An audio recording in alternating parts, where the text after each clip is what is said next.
Hi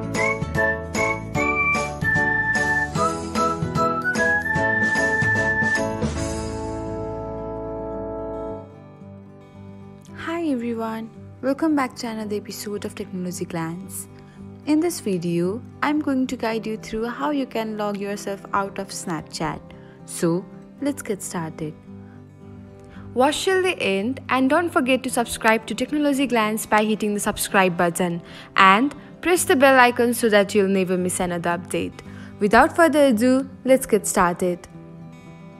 First of all, open the Snapchat app on your device. Now tap on your profile icon.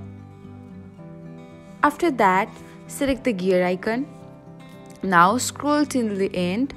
You'll find the logout option. Tap on it and then select the logout button again. Thanks for watching. If you found this guide helpful, we'll love it if you hit the thumbs up button below. We upload great new tech tutorials like this one every day. So, don't forget to subscribe to our channel and hit the bell icon to get an update as soon as we post a video.